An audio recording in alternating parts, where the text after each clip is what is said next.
सभी का हमारे चैनल आरती एजुकेशन क्लासेस में स्वागत है। आज के वीडियो में हम आपके लिए लेकर आए हैं एडगेट अभ्यास पुस्तिका कक्षा 8 विषय भाषा भारती।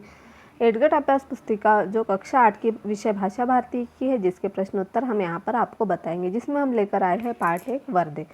तो आइए हम देखते हैं पाठ 1 वर्दे के प्रश्नोत्तर। बहुविकल्पीय प्रश्न जो सही उत्तर छाट कर लिखिए। वर्दे वीणा वादिनी वर्दे में कौन सा अलंकार है? उपमा अलंकार, अनुप्रास अलंकार, यमक और श्लेष।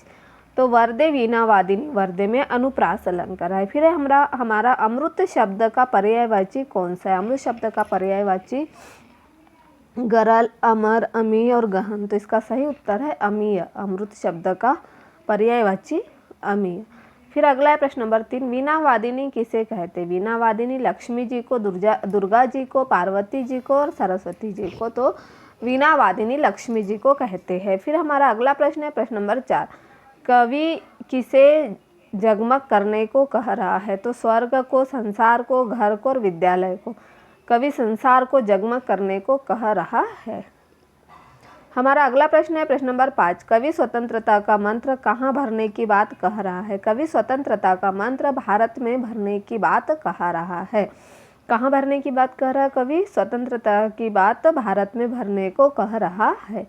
फिर अगला प्रश्न हमारा प्रश्न नंबर 6। विद्या की देवी किसे कहा जाता है? विद्या की देवी माँ सरस्वती को कहा जाता है। विद्या की देवी किसे कहा जाता है? विद्या की देवी माँ सरस्वती को कहा जाता है।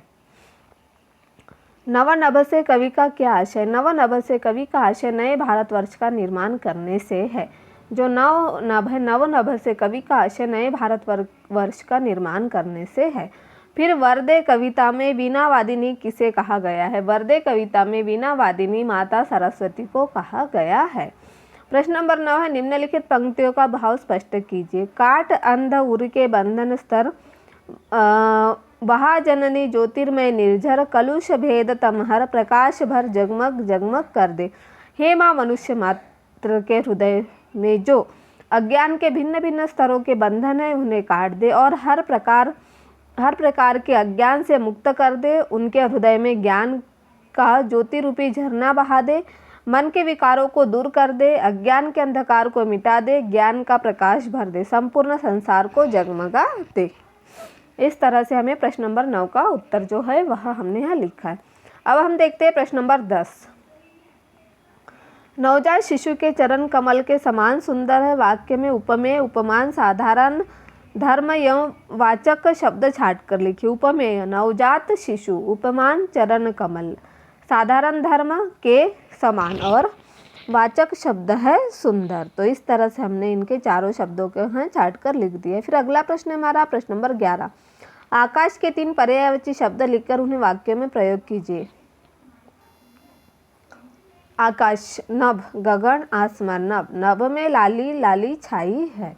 गगन, गगन में तारे स्थिर दिखाई दे रहे हैं और आसमान, आसमान का रंग नीला हो गया है। अगला प्रश्न है प्रश्न नंबर 12। उपमा अलंकार किसे कहते हैं? लिखिए। जहाँ एक वस्तु की दूसरी वस्तु समानता या तुलना की जाती है वहाँ उपमा अलंकार होता है। दो वस्तुओं में रूप, गुण आदि के आधार पर क्षमता या तुलना की जाती है। फिर अगला प्रश्न है प्रश्न नंबर 13। आप माँ सरस्वती से अपने राष्ट्र के लिए वरदान में क्या क्या मांगना चाहेंगे?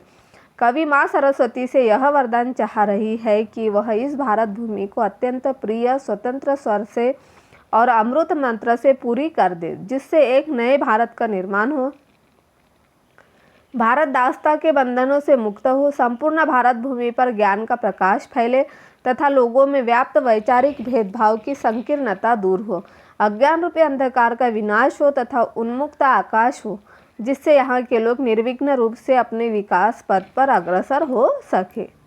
तो इस तरह से हमने यहाँ प्रश्न नंबर 13 का उत्तर लिख दिया है। अब हम प्रश्न नंबर 14 की ओर बढ़ते हैं। प्रश्न नंबर 14 में दिया हुआ है वर्दे कविता में कवि प्रकृति को किन किन वस्तुओं में नया रूप देखना चाह रहा है? विस्तार पूर्वक लिखे। तो कवि चाहते हैं कि भारत की भूमि पर प्रकृति का नया रूप हो। कवि ऐसा इसलिए चाहता है कि ताकि भारत का नव निर्माण हो, देश को नई दिशा मिले। देश की उन्नति हो तथा संपूर्ण भारत में नवनिर्माण व विकास की धारा प्रवाहित हो। तो इस तरह से हमने यहाँ प्रश्न नंबर 14 को पूर्ण कर दिया है। इस तरह से यदि आप हमारे चैनल पर नए हो तो हमारे चैनल को सब्सक्राइब ज़रूर कर लीजिए और बेल आइकन को प्रेस करना ना भूलिए, ताकि आपको हमारे आने वाले वीडियो के नोटिफिकेशन मिलते रहेंगे।